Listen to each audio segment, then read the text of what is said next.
Navasugandhikasrajam. Navasugandhikasrajam.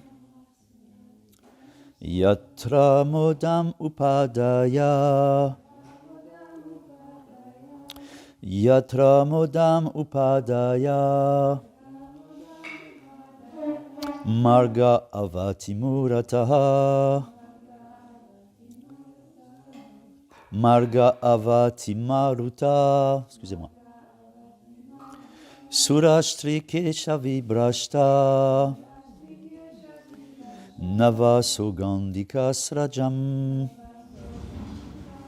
Yatra modam upadaya.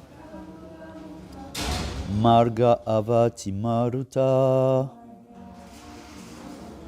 Surashtri keshavi brashta. Navasugandhika srajam. Yatra modam upadaya. Marga avati marutaha. Surashtrikesha vibrashta. Navasugandhika srajam. Yatra modam upadaya. Marga avati marutaha.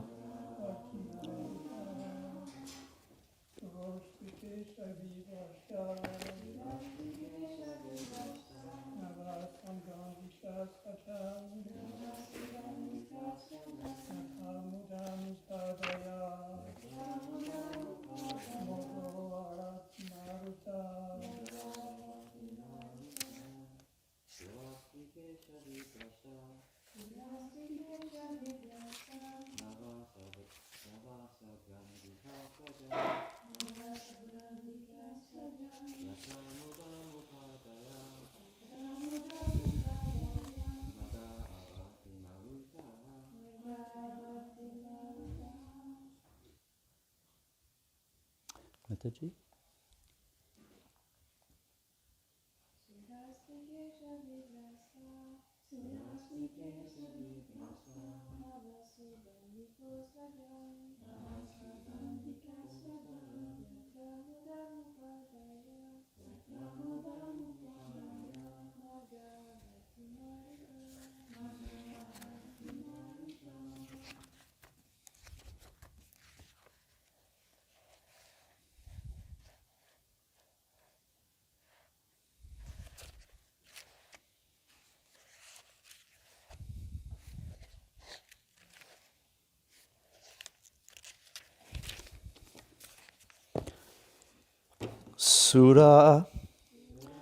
Surashtri, les femmes des Devas. Kesha, des cheveux. Vibrasta, tombés. Navasugandhika, faites de fleurs fraîches et odorantes. Srajam, des guirlandes de fleurs. Yatra, dans lequel. Amodam, le parfum. Upadaya, portant. Marge, sur les routes. Avati, souffle. Maruta, la brise. Traduction par sa divine grâce, c'est Bhaktivedanta Swami Srila Prabhupada. Les brises soufflant dans les rues de la cité portaient le parfum des fleurs tombées de la chevelure des femmes des Devas. Verset suivant. Il n'y a pas de teneur et portée, donc on va suivre, on va lire jusqu'à ce qu'il y ait une teneur et portée. Verset suivant, donc. Ema jarakshani gachat dumena guru gandhina pandurena prachichana margeyanti surapriyaha. Des apsaras passaient dans les rues couvertes par la blanche fumée odorante de l'encens à gourou qui émanait de fenêtres au grillage d'or. Mukta vitaner mani ema ketubir nana pataka varabibir avritam shikandi paravata bringanadintam vimanikashtri karagita mangaram. La cité était ombragée de dés ornés de perles, et les dômes des palais portaient des étendards de perles et d'or. La ville s'emplissait toujours des cris des paons, des chants des pigeons et du bourdonnement des abeilles. Dans les airs volaient des aéronefs pleins de femmes très belles qui chantaient constamment les hymnes de bon augure, très agréables à l'oreille. Mridanga Shankha Nakadumdubi Svane Sataravina Murajestave Nubi Nritye Savadir Upadeva Gitaker Mano Ramam Sva Prabhaya Jita Prabham. La cité résonnait des sons des mrinangas, des conques, des timbales, des flûtes et des instruments à cordes mélodieux qui jouaient de concert. Il y avait des danses constantes et les Gandharvas chantaient. Partout, ces charmes combinés, Indrapuri surpassait la beauté personnifiée.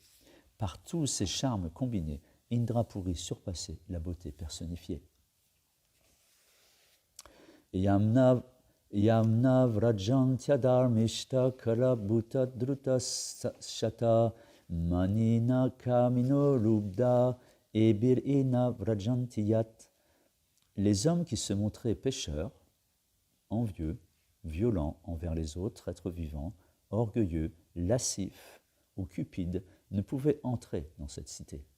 Tous ceux qui vivaient là n'avaient aucun de ces défauts. On peut vérifier si on est éligible ou pas, entrer dans la cité. Tam devadanim savarutini patir bahi samantad rurude pritanyaya acharya datam jarajam mahasvanam damno prayunjam bayam indrayoshitam.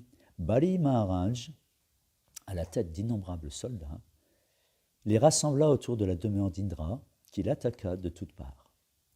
Il fit résonner la conque que lui avait donnée son maître spirituel, Sukracharya, jetant ainsi l'effroi parmi les femmes protégées par Indra. Magavam stam abhipretya bare paramam udyamam sarvadeva ganopeto gurum etad uvacha.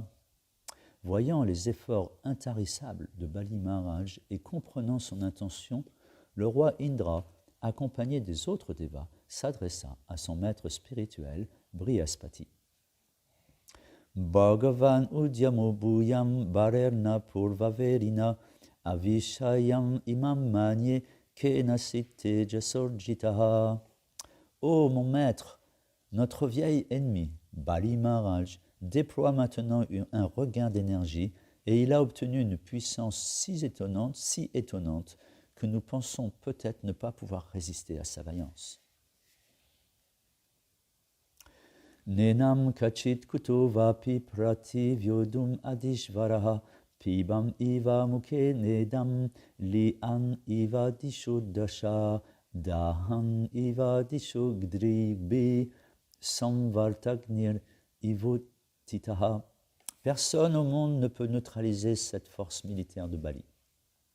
On dirait maintenant qu'il essaie de boire l'univers entier avec sa bouche, de lécher les 6 directions de la langue et d'enflammer toutes les directions de ses yeux. En vérité, il est apparu tout comme le Samvartaka, le feu de l'annihilation. Bruhi karanam etasya durda satvasya matgripo ojasaho baram tejo yata etat samudyamaha. Dis-moi, je t'en prie, quelle est la cause de la force, de l'effort, de l'influence et de la victoire de Bali Maharaj? Comment est-il devenu si enthousiaste? Verset 28. Et là, il y a une teneur reportée, on va donc s'arrêter là. Shri Gurur Uvacha Janami Magavan Chatror Unater Asya Keranam Shishyayo Pabritam Tejo Brigubir Brahmavi Dibi. Traduction. Brihaspati, le maître spirituel des Devas, dit: Ô Indra, je sais pourquoi ton ennemi est devenu si puissant. Ce sont les Brahmanas, descendants de Bhrigumuni, satisfaits de Bali Maharaj, leurs disciples, qui lui ont conféré une puissance si extraordinaire. Teneur et portée. Brihaspati, le maître spirituel des Devas, informa Indra, je cite, « Normalement, Bali et ses troupes ne pouvaient atteindre une telle puissance. Mais ce sont les brahmanas descendants de Bhrigu Muni qui, satisfaits de Bali Maharaj, l'ont doté de cette puissance spirituelle. » Fin de citation. En d'autres termes, Brihaspati expliqua à Indra que la puissance de Bali Maharaj n'était pas la sienne propre, mais celle de son prestigieux gourou Sukracharya. Nous chantons chaque jour dans nos prières Yasya Prashada Bhagavad Prashado Yasya Prashadan Nagati Kutopi. En satisfaisant le maître spirituel, on peut obtenir une puissance extraordinaire, surtout en matière d'élévation spirituelle. Les bénédictions du maître spirituel sont plus puissantes que nos efforts personnels pour une telle élévation. Les bénédictions du maître spirituel sont plus puissantes que nos efforts personnels pour une telle élévation. Narottam Das Thakur dit à ce propos, Guru Mukha Padma Vakya Chitete Koriyo Akya Arana Koriyo Mane Asha. Surtout en ce qui concerne l'élévation spirituelle, on doit se rendre aux instructions d'un maître spirituel authentique par le système Parampara. On peut ainsi obtenir la puissance spirituelle originelle qui vient de Dieu, la personne suprême. Evam Parampara Praptam Imam Rajarsayo Vidu.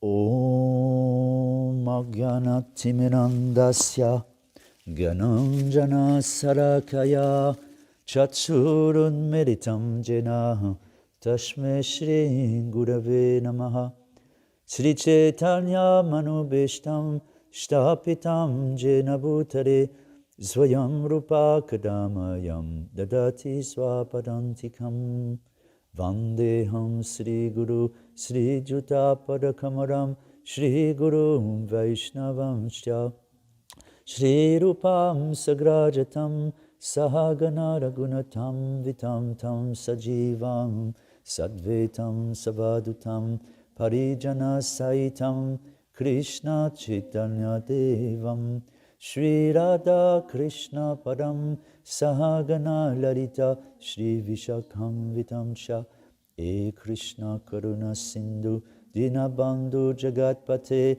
Gopesha Gopika Kanta Radha Kanta Namostute Tapta Kanchana Gaurangi Radhe Vrindavaneshwari Vrishabhano Sute Devi Pranamami Hari Priye Manchakarpatarubhyascha Kripa Sindhubhyahevacha Patitanam Pavanebhyo Vaishnavibhyo Namo Namaha Jaya Sri Krishna Chaitanya Prabhu Nityananda Shri Advaita Gadadhara Srivasadi Gaura Bhakta Vrinda Hare Krishna Krishna Krishna Hare Hare Hare Rama Rama Rama Hare Hare.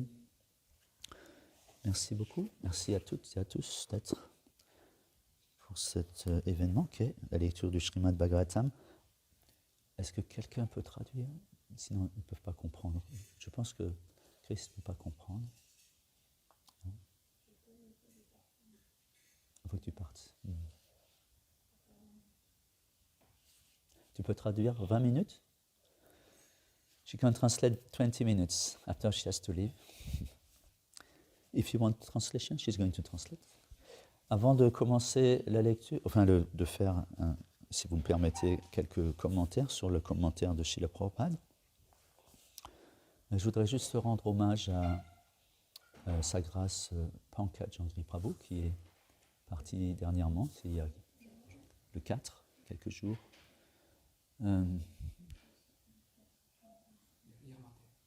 Oui, le 4. Parce que, voilà, sûrement ça va être fait, ça doit être sûrement fait d'ailleurs à différents endroits. Ici, je ne sais pas très bien, mais voilà, je profite d'avoir cet espace de temps et de parole. juste prendre 5 minutes, parce que peut-être vous ne le connaissez pas ou peu, et moi je connais peu et je ne veux pas m'étaler beaucoup sur cette personne spirituelle, mais néanmoins j'ai passé une dizaine de jours en sa compagnie, exceptionnelle, une situation exceptionnelle, qui ne s'est pas reproduite, qui ne s'était pas produit avant.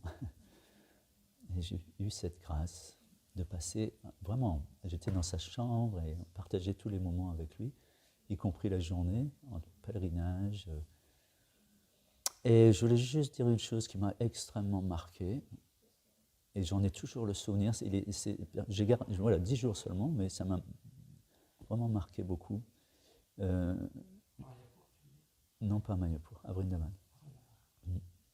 C'est lors d'un séminaire sur le chant des saints noms, en plus, avec Sachinandan Swami, Giriraj Maharaj, Purijan Prabhu.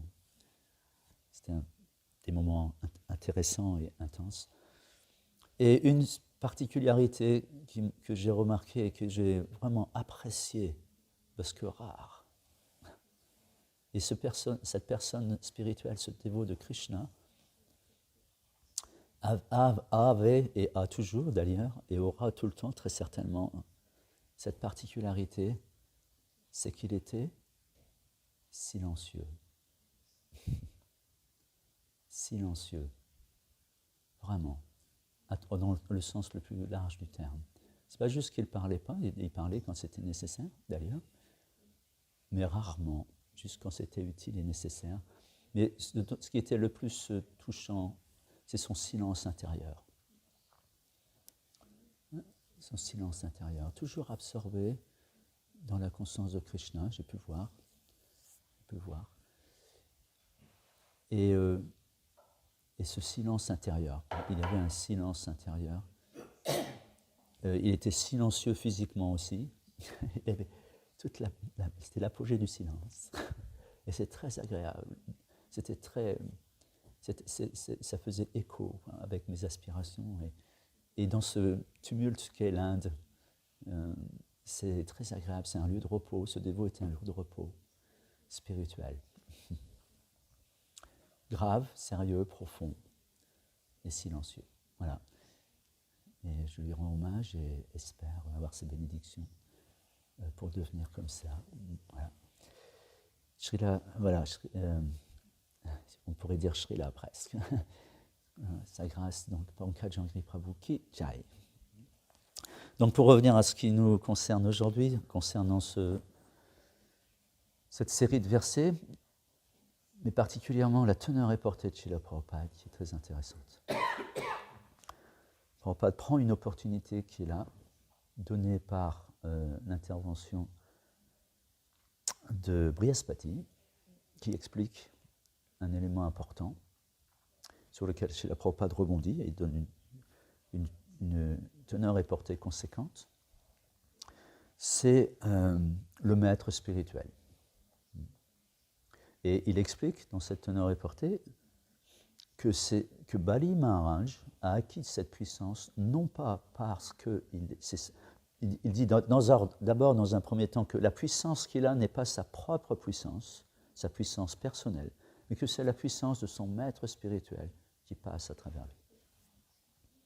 Et ça fait réagir Prabhupada.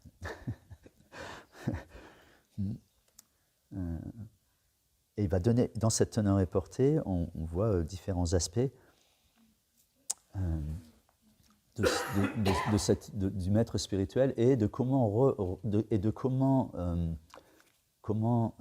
relationner en fait avec le maître spirituel, spirituellement.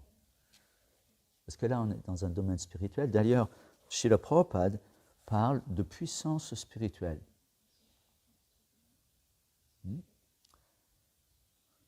Brihaspati explique à Indra que la puissance de Baliya Maharaj n'était pas la sienne propre, mais celle de son prestigieux gourou Sukracharya.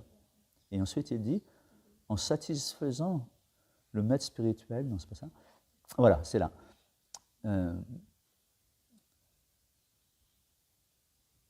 Voilà, les brahmanas, mais ce sont les brahmanas descendants de Bhrigu Muni qui, satisfaits de Bali Maharaj, l'ont doté de cette puissance spirituelle. Puissance spirituelle. Bali Maharaj est la puissance qu'il a, elle est spirituelle. Il faut le noter. Parce qu'il est en train de faire la guerre à Indra. Je vous laisse cogiter sur le sujet. Moi, ce n'est pas mon sujet du jour. Le sujet, c'est le maître spirituel et comment il est, en fait, un médium. Dans le cas de Sukracharya, il y aurait fort à dire. Est-ce que c'est vraiment ça? Mais dans le cas de Brihaspati, ou ce que vient dire Brihaspati, lui, c'est pour justement nous éclairer sur le fait, et Srila Prabhupada dans son sillage, nous éclaire sur ce fait. Et Prabhupada va expliquer, Srila Prabhupada va expliquer que cette puissance du maître spirituel, on l'obtient en satisfaisant le maître spirituel, en obtenant sa satisfaction. Et il cite à cet effet la prière du Guru Astakam, Yasya Prashada Bhagavad Prashado Yasya Prashadam Nagati Kutopi, qui explique qu'en satisfaisant le maître spirituel, on peut obtenir une puissance extraordinaire, surtout en matière d'élévation spirituelle. En satisfaisant le maître spirituel, qu'on obtient les bénédictions du Seigneur. En satisfaisant le maître spirituel, on obtient les bénédictions du Seigneur. Et le maître spirituel déverse cette grâce, comme c'est expliqué dans le premier verset du Guru Astakam, comme le nuage éteint le feu de forêt en épandant son eau. Le maître spirituel comparé, dans ce premier verset, est comparé à ce nuage qui déverse. En fait, l'eau qui est la grâce du maître spirituel, mais qui est en fait la grâce du Seigneur. Parce qu'après, Srila Prabhupada parle de la parampara.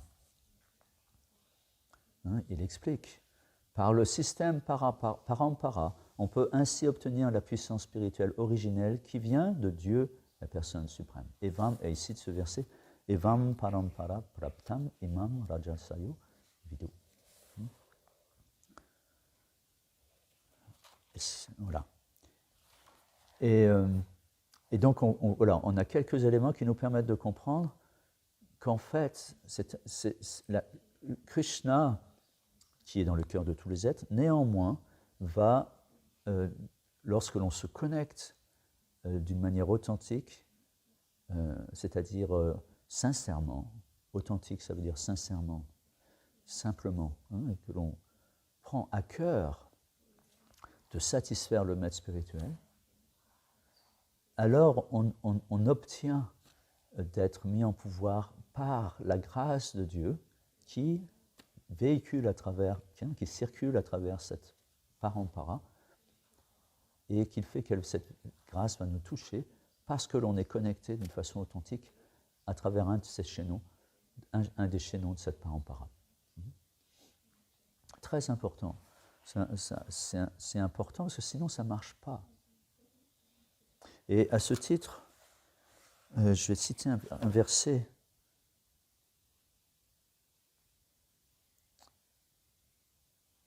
Je vais citer un verset de la Bhagavad Gita au chapitre 2. C'est le verset 41, je crois. Verset 41. Et dans ce verset, je ne vais pas tout lire, mais je vais juste lire la teneur et portée, une partie de la teneur et portée qui est en rapport avec le maître spirituel. Srila Prabhupada explique bien les choses dans cette teneur et portée. Il explique le service à Krishna doit être accompli sous la direction d'un maître spirituel authentique, représentant qualifié de Krishna, qui connaissant la personnalité de son disciple, élément important du maître spirituel, il s'enquiert et essaie de connaître son disciple, connaître son disciple. La personnalité de son disciple peut le guider dans ses actes de cette manière. Si l'on aspire à être conscient de Krishna, il faut donc agir avec fermeté, en obéissant au maître spirituel, en assumant pour mission de mener à bien tous ses ordres. Fermement, avec fermeté, en obéissant au maître spirituel, en assumant pour mission de mener à bien tous ses ordres.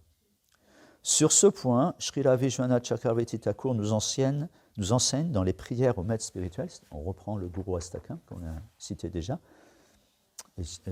chez la Prabhupada dans cette teneur et portée cite, satisfaire, donc je cite, satisfaire le maître spirituel, c'est satisfaire Dieu, la personne suprême. Et à moins de satisfaire le maître spirituel, on ne peut devenir conscient de Krishna. C'est fort, c'est pointu, c'est précis, c'est pas vague. On peut parfois penser, oui, mais ou que c'est vague.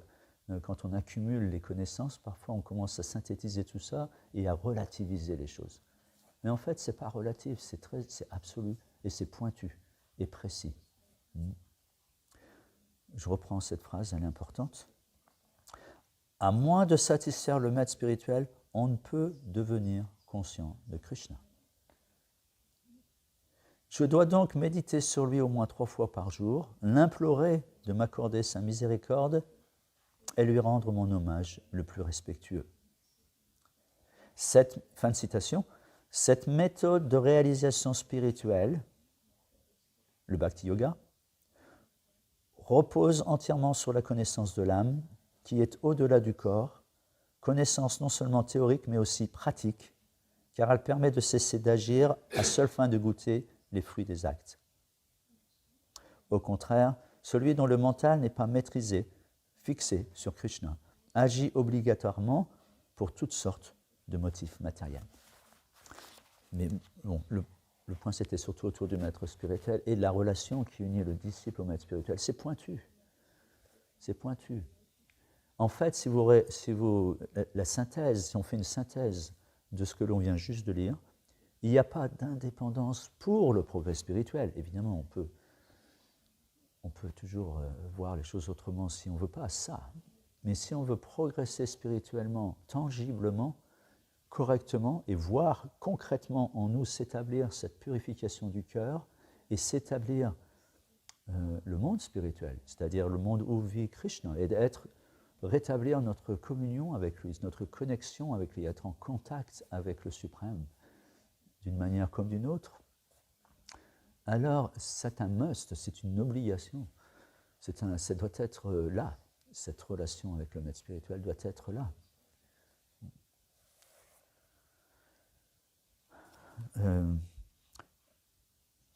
Un autre point que Srila Prabhupada énonce dans la teneur et portée du verset qui nous concernait aujourd'hui, c'est-à-dire verset 28 du Srimad Bhagavatam. Il explique Srila Prabhupada que les bénédictions du maître spirituel,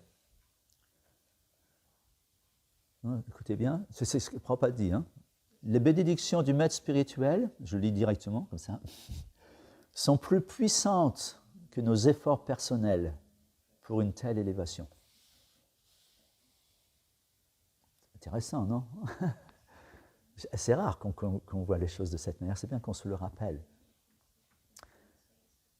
C'est très important. Je me souviens je pense que peut-être c'était d'ailleurs à cet événement-là, où j'ai rencontré Pankaj Prabhu. Il y avait un petit darshan après ce séminaire. On continuait de façon plus personnelle avec les intervenants. Et je me souviens d'une intervention de Giriraj Swami. Et durant cette intervention, il a dit une chose très importante qui m'est restée dans la tête, dans le cœur, j'espère. Il dit, vous ne devez pas sous-estimer la puissance de miséricorde du maître spirituel. Parce que parfois, on se dit, oui, moi, je ne vais pas rentrer au monde spirituel parce que je suis cela, et je suis ça, et je ne fais pas encore ça, et puis ça, j'ai des difficultés avec ça. Non, ce qui est louable, et ça, c'est la bonne attitude, c'est une attitude humble, et voilà, une attitude d'humilité. Et on ne doit jamais se sentir qualifié, c'est un danger.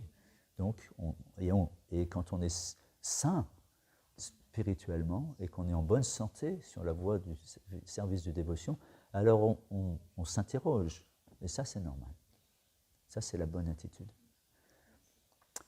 Mais ce que disait Giriraj Swami et ce que dit Srila Prabhupada, et ce qui est corroboré ici dans ce texte, dans cette teneur et portée de Srila Prabhupada, on ne doit pas sous-estimer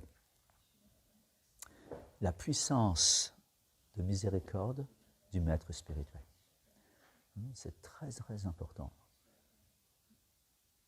Et si on est connecté avec cette puissance d'une façon authentique, c'est-à-dire en ayant l'attitude qui est exprimée dans un autre verset qui est sur le maître spirituel dans la Bhagavad Gita, le verset 434 de la Bhagavad Gita, Tad vidi pranipatena pariprashnina sevaya upadikshantite gyanam gyaninas tadvadarshina. Cherche à connaître la vérité en approchant un maître spirituel, enquiers-toi d'elle auprès de lui avec soumission.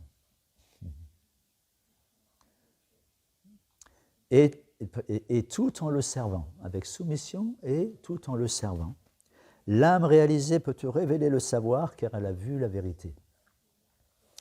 Et ce qui est intéressant aussi, c'est d'aller plus loin. Et dans la teneur est portée, Srila Prabhupada dit, dans la deuxième partie de la teneur est portée, je ne vais pas la lire en entier, mais la deuxième partie, Srila Prabhupada explique, il convient donc, pour recevoir la connaissance, d'approcher un maître spirituel authentique, un acharya, de s'en remettre entièrement à lui et de se considérer comme son plus humble serviteur. Satisfaire un maître spirituel accompli est le secret du progrès spirituel. Le secret du progrès spirituel. Le questionner, se soumettre à lui, donne la clé de toute compréhension. Sans cette humilité au service du maître, les questions que nous lui posons ne nous seront d'aucun profit. Il faut donc savoir se qualifier auprès du maître spirituel, car celui-ci, voyant la sincérité de son disciple, le bénit aussitôt et lui accorde la connaissance pure et absolue. Toutefois, ce verset condamne et l'acceptation aveugle et les questions absurdes.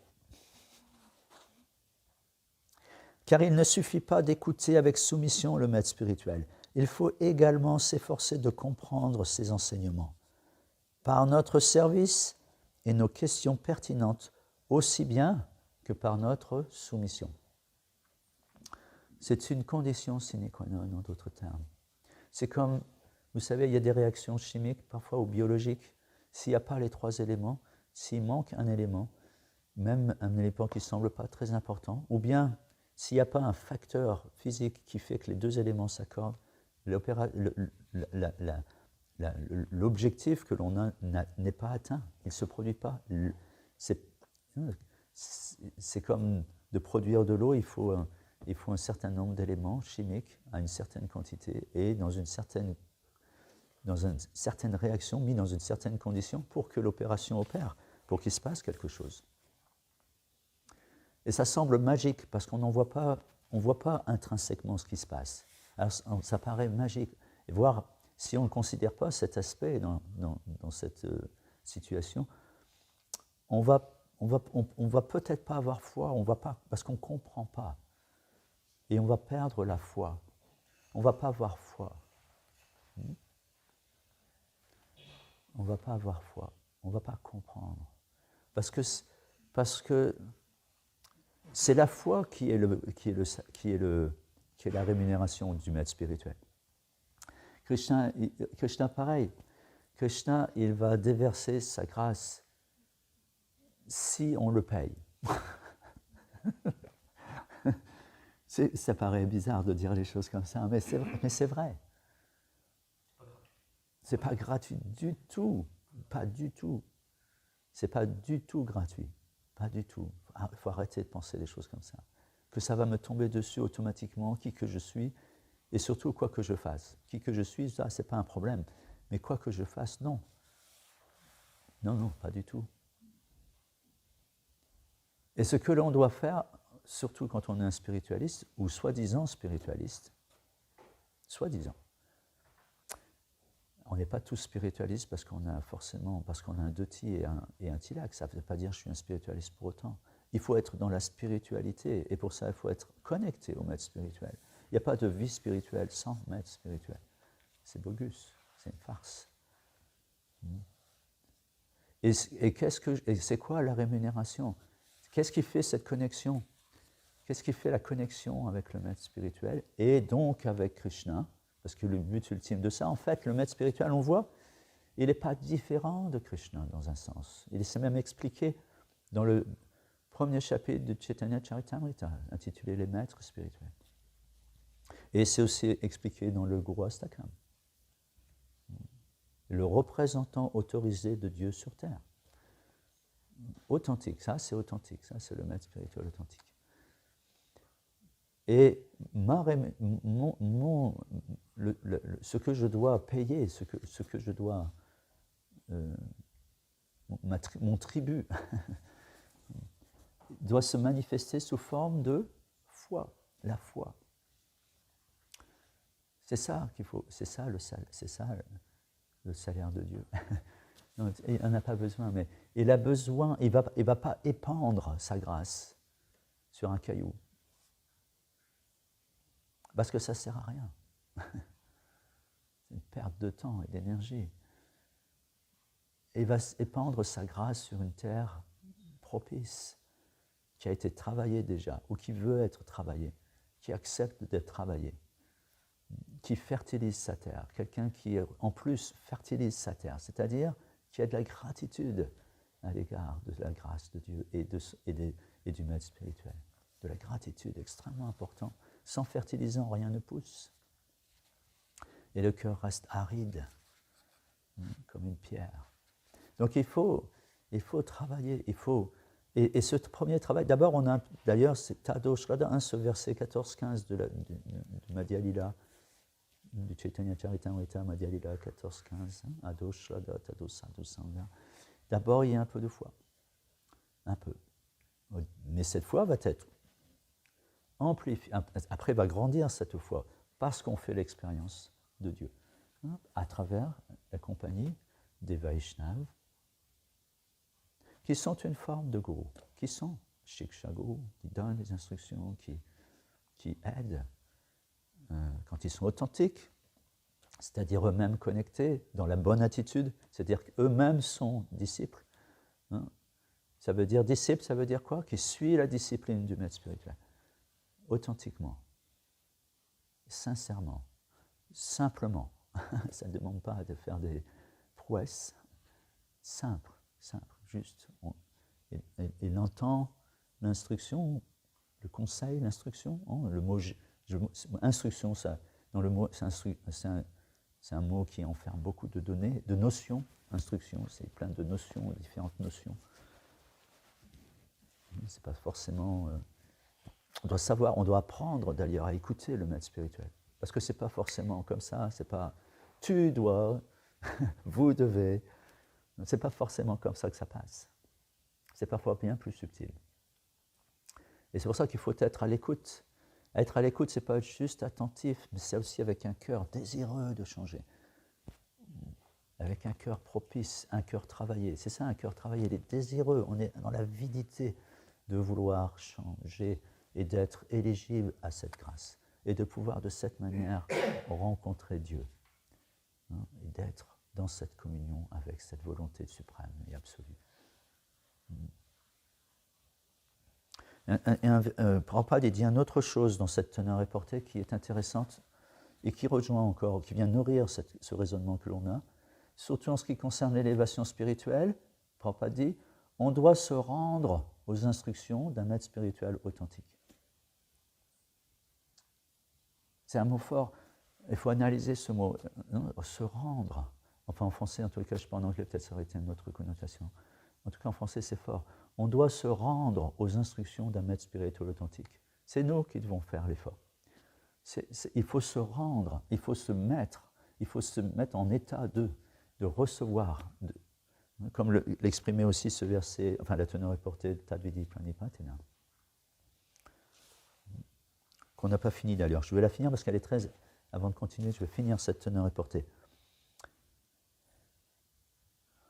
Je reprends là. Car il ne suffit pas d'écouter avec soumission le maître spirituel, il faut également s'efforcer de comprendre l'enseignement par notre service et nos questions pertinentes, aussi bien que par notre soumission. C'est important, les deux sont importants, le service est important, mais dans une attitude de soumission. Ce n'est pas une soumission imposée. Ce n'est pas d'un coup de fouet. Ce n'est pas comme ça que ça marche. Donc ça, c'est une vieille idée qu'il faut jeter à la poubelle. Ce n'est pas comme ça que ça fonctionne. C'est une histoire de cœur. Et d'ailleurs, ça va être précisé tout de suite dans le reste de la teneur et portée.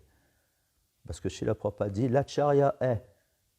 Quand on dit acharya, dans ce cas-là, ce n'est pas le un unique. Acharya, ça veut dire, on donne ce nom, il y a différentes connotations, c'est pareil au mot acharya, comme il y a différentes connotations au mot atma. Atma, parfois, peut dire le mental, peut dire l'intelligence.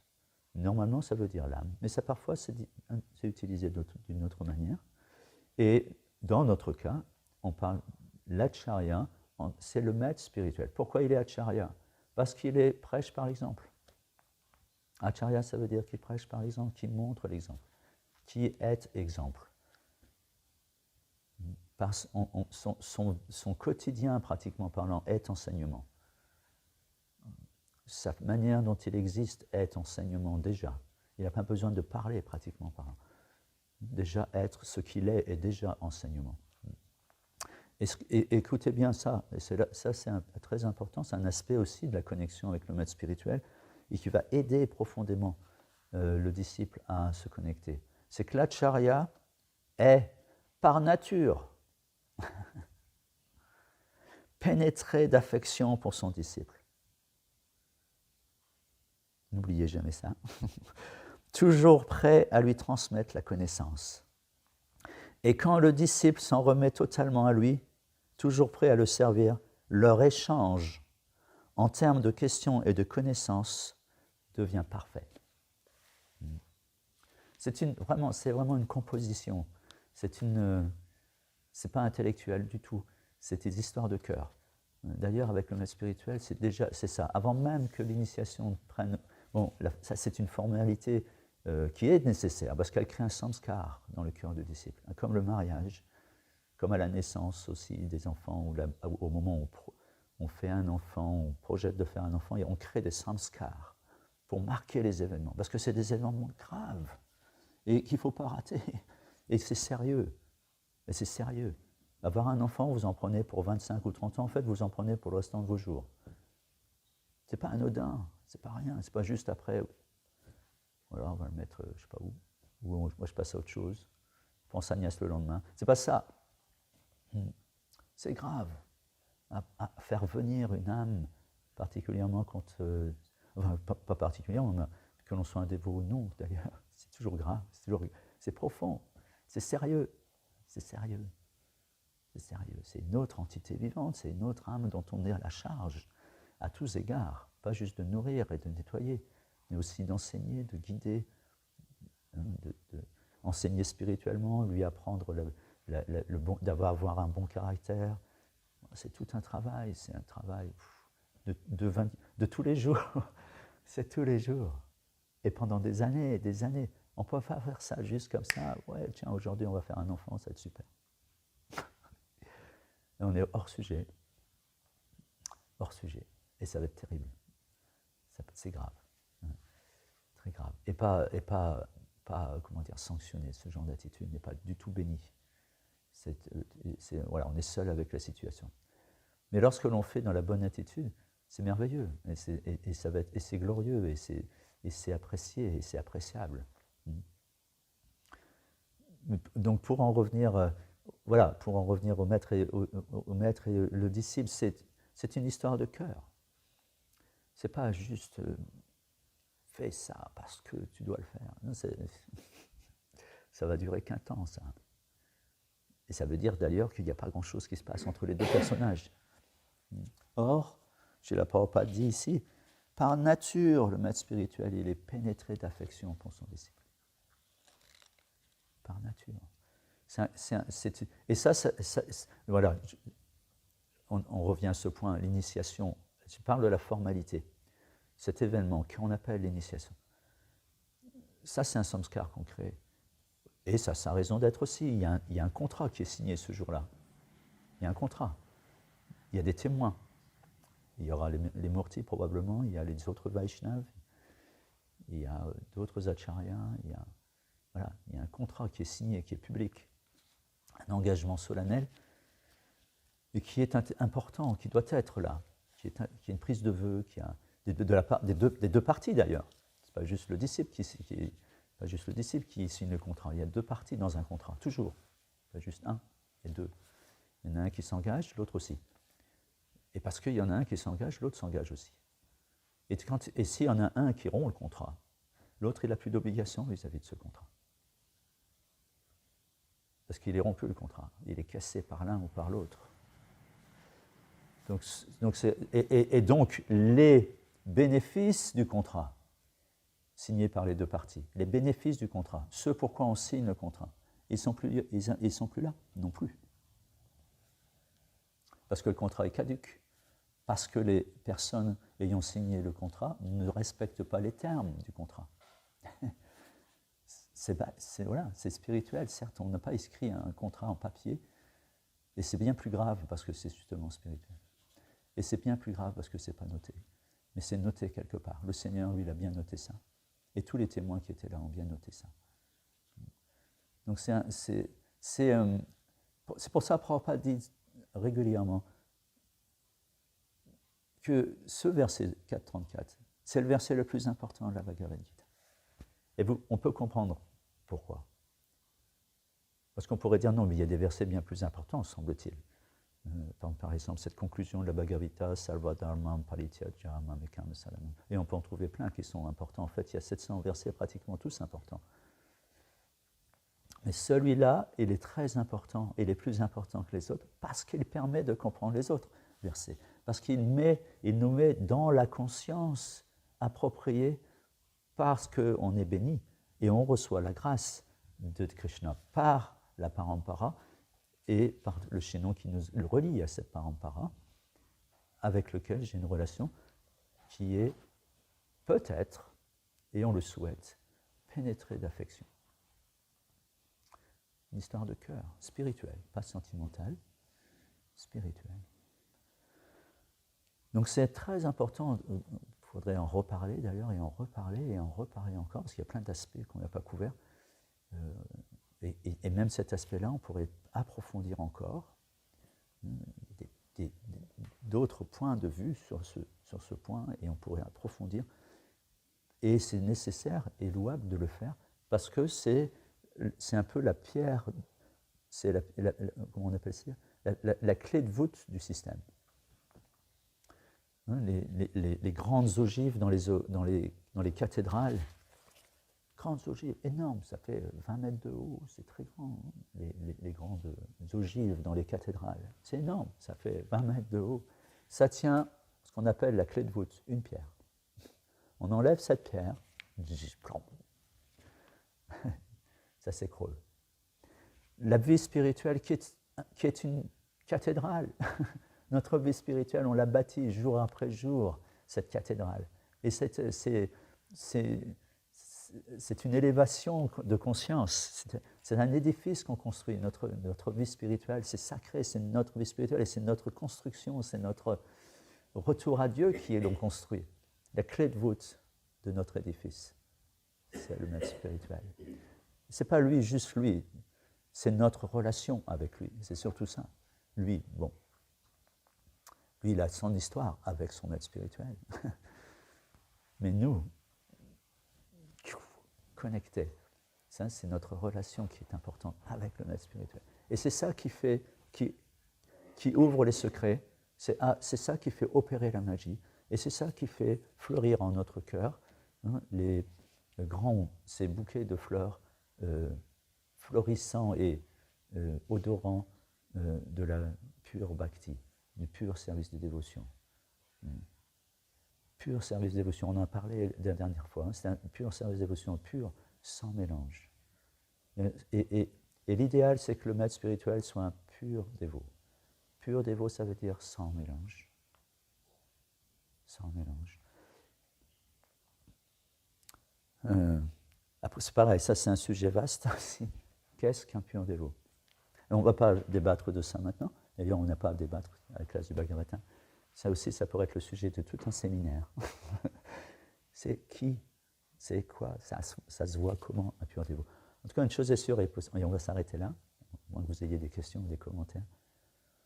Mais pour rencontrer et connaître, et reconnaître surtout, un pur dévot, il faut soi-même être déjà pas mal nettoyé. Sinon, on passe à côté. Parce qu'on ne sait pas vraiment bien ce que ça veut dire. Et ce n'est pas écrit sur son t-shirt « Je suis un pur dévot ». En général, si c'est vraiment un dévot avancé spirituellement, établi dans la conscience de Krishna, il ne va pas crier sur les toits venez à moi, je suis une réincarnation de celui-ci, ou je suis ou je suis cela. Non, il passe inaperçu, il peut passer inaperçu. Krishna, il est capable de passer inaperçu. Quand Krishna était à Vrindavan, voilà, Krishna était là. Eh bien, le tailleur, pas le tailleur, le washer, celui qui nettoyait les vêtements de Kamsa, qui avait pendant des milliers d'années fait des austérités invraisemblables pour voir Dieu, pour voir Krishna. Et il ne l'a pas reconnu. Et il ne l'a pas reconnu. Voilà. Donc, c'est pas évident. On parle beaucoup de pur.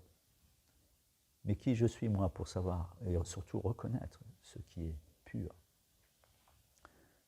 avec mes schémas matériels. Avec quoi je vais comparer ça? C'est quoi pur? Un Rishabdev, par exemple, et on va s'arrêter là parce que c'est un bon exemple, Rishabdev. Il est pur, non?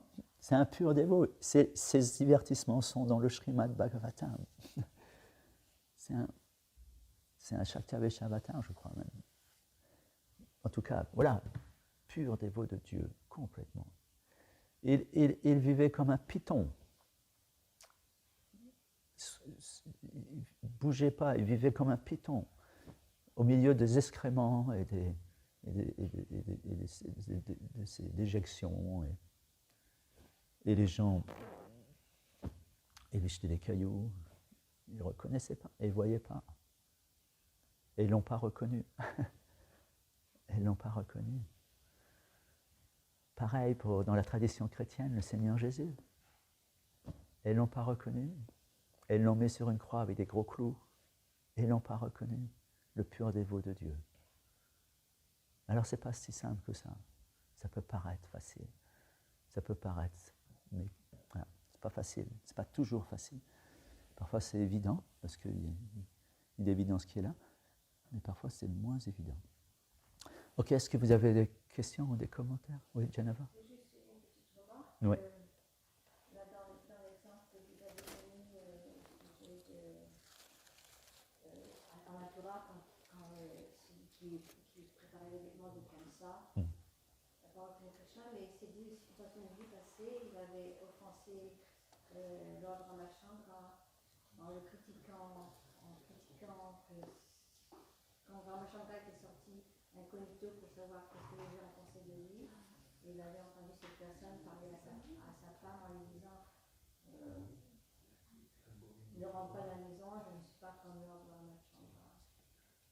Donc les offenses aussi nous empêchent, même si on est dans une bonne situation pour reconnaître le Seigneur, les offenses aussi. Absolument, absolument. Il y a toujours une raison quelque part, d'ailleurs. Néanmoins, il a fait des dizaines et des dizaines et des dizaines de milliers d'années d'austérité pour voir Dieu. Et quand il voit Dieu, il ne peut pas le reconnaître.